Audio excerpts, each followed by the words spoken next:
इसी बीच एक और बड़ी खबर सामने आ रही है। बड़ी खबर अंबाला से है। खबर है कि अंबाला में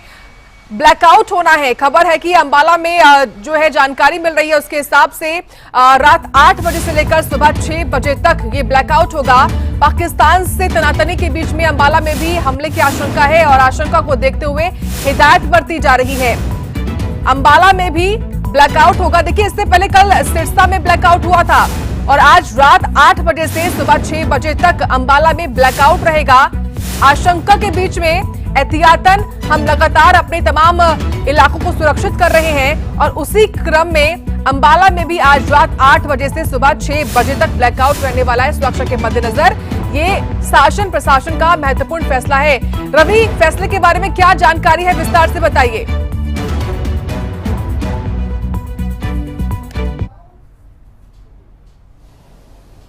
वो काफी ज्यादा सेंसिटिव एरिया जो है वो बना हुआ है, जिसके मद्देनजर अंबाला के अंदर जो है वो सीधे तौर पर ब्लैकआउट के निर्देश जो है वो दिए गए हैं। शाम 8 बजे से लेकर सुबह 6 बजे तक ब्लैकआउट जो है वो रहेगा, यानी कि 10 घंटे का ब्लैकआउट जो है वो किया जाएगा ताकि किसी भी आपात स्थिति से जो है वो निपटा जा सके और दुश्मनों को एक तरीके से चकमा जो है वो दे जाने का काम जो है वो किया जा सके। इससे पहले यदि हम सिरसा का जिक्र करें, क्योंकि सिरसा के अंदर भी एयरबेस मौजूद था, कल बीती देर रात जो है वो सिरसा के अंदर भी सुसाइड ड्रोन्स के माध्यम से जो है अटैक करने की कोशिश की गई थी। अंबाला में भी अटैक करने की कोशिश की गई थी, लेकिन S-400 air defence missile system के जरिए पूरे तरीके से उन ड्रोन सुसाइड ड्रोन्स को जो है वो न्यूट्रलाइज कर लिया गया था। और अब जिस तरीके से एहतियातन तौर पर जो है वो अंबाला में शाम 8 बजे से लेकर सुबह 6 बजे तक जो है वो ब्लैकआउट किया जाएगा। इसके साथ साथ अंबाला के जिला उपायुक्त द्वारा सभी स्कूलों और कॉलेजेस को दिशा निर्देश जो है वो दिए गए हैं कि छुट्टियां जो है वो कर दें और साथ ही साथ जो बच्चे इस समय स्कूल्स के अंदर मौजूद हैं उन बच्चों को खुद यानी कि स्कूल बसेस के अंदर जो है वो उनके घरों तक पहुंचाने का काम जो है वो किया जाए। एहतियातन तौर पर सीधे तौर पर अंबाला प्रशासन की तरफ से ये फैसले जो हैं वो लिए जा रहे हैं और साथ ही साथ जिस तरीके से एयरफोर्स की तरफ से जो डायरेक्शंस दी जा रही हैं उन्हीं डायरेक्शंस को आगे प्रशासन जो है वो फॉलो करता हुआ दिखाई दे रहा है, जिसमें सीधे तौर पर तमाम नागरिकों को ये हिदायतें दी गई हैं कि वो अपने घरों पर जो है वो बने रहें जब तक उन्हें कोई भी अति आवश्यक काम जो है वो नहीं पड़ता। यहाँ तक कि बालकनी में खड़े होने को लेकर और साथ ही साथ घरों की छत पर भी खड़े होने पर जो है वो पूरे तरीके से प्रतिबंध जो है वो लगाया गया है। तो इस तरीके के हालात जो हैं वो अंबाला में बने हुए हैं। तो वहीं चंडीगढ़ का जिक्र करें, क्योंकि चंडीगढ़ के अंदर जो है वो चंडीगढ़ एयरपोर्ट भी है, इसके अलावा एयरफोर्स भी यहाँ पर जो है वो तैनात की गई है। तो ऐसी स्थिति के अंदर चंडीगढ़ भी काफी ज्यादा सेंसिटिव एरिया है, जिसके मद्देनजर कल रात को भी चंडीगढ़ में ब्लैकआउट किया गया था और साथ ही साथ आज सुबह जो है वो सायरन बजाकर लोगों को चकन्ना जो है वो किया गया था, जिसमें एयरफोर्स की तरफ से चेतावनी दी गई थी, अलर्ट जो है वो जारी किया गया था, जिसको फॉलो करते हुए चंडीगढ़ प्रशासन ने सीधे तौर पर एडवाइजरी जो है वो जारी की कि तमाम नागरिक जो हैं वो अपने घरों के अंदर बने रहें, बालकनी के में भी जो है वो बाहर ना निकले, क्योंकि चंडीगढ़ के ऊपर सुसाइड ड्रोन्स के हमले होने की संभावना जो है वो जताई गई थी। जिसके बाद 9:22 से लेकर 10:15 तक यानी कि लगभग 45 मिनट तक जो है वो चंडीगढ़ के अंदर सायरन बजता रहा और साथ ही साथ पंचकुला का जिक्र करें, मोहाली का जिक्र करें, वहां पर भी सायरन जो है वो बजाया गया ताकि एहतियात जो है वो बरती जा सके,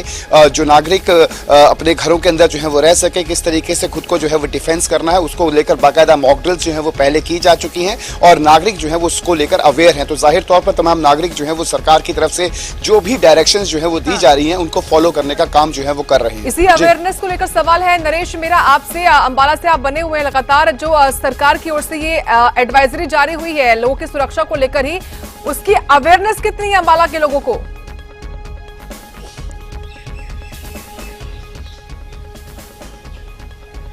ने भी और अंबाला के जो एसपी है उन्होंने एडवाइजरी भी जारी की है और सभी जो लोग हैं उनको साफ तौर पर कहा है कि जब भी सायरन की आवाज सुनाई दे तो वो अपने घरों में चले जाएं और किसी भी प्रकार की वीडियो या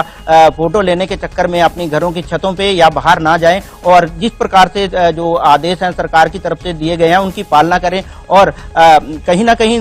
लोगों को अवेयर किया जा रहा है। और इसके साथ साथ जब रात को 8 बजे से जो सुबह 6 बजे तक जो ब्लैकआउट किया जाएगा उसको लेकर कहीं ना कहीं सभी जो है मीडिया के माध्यम से या फिर सभी जो सोशल मीडिया के माध्यम से लोगों को जागरूक कर दिया गया है। और इसके साथ साथ कह सकते हैं कि हर तरीके से लोगों को कहीं ना कहीं बताया जा रहा है कि किस प्रकार से अपने आप को सुरक्षित रखना है और किस प्रकार से कहीं ना कहीं सभी जो घरों की खिड़कियां दरवाजे बंद रखनी है। और इसके साथ साथ कह सकते हैं कि अंबाला क्योंकि चैनक क्षेत्र है और इसको हाई अलर्ट पे रखा गया है। और इसी के साथ साथ जैसे कि सुबह भी जो जीआरपी और आरपीएफ द्वारा अंबाला कैंट रेलवे स्टेशन की गहनता से जांच की गई और सभी एक एक गाड़ी को जो अंदर आ रही थी उसको पूरी तरह से जो डिटेक्ट किया गया और उसके साथ जो कह सकते हैं कि पूरी तरह से चेकिंग की गई है और जो भारी पुलिस बल है वो अंबाला रेलवे स्टेशन पर तैनात किया गया। और इसके साथ साथ जो अंबाला उपायुक्त के आदेश के अनुसार जो सभी स्कूल हैं उनके सभी प्रिंसिपल ने सभी बच्चों की छुट्टियां कर दी हैं और उनको सुरक्षित उनके घर तक पहुंचाया है। और सभी को उनके पेरेंट्स को पहले ही बता दिया गया था कि जो बच्चों की छुट्टियां कर दी गई हैं। और कहीं ना कहीं प्रिंसिपल का भी यही कहना था कि उनको बच्चों को सुरक्षित उनके घर तक पहुंचाने की उनकी जिम्मेवारी है और जो भी सरकार के आदेश हैं उनकी पालना करना उनकी कहीं ना कहीं एक कह सकते हैं कि वो उनका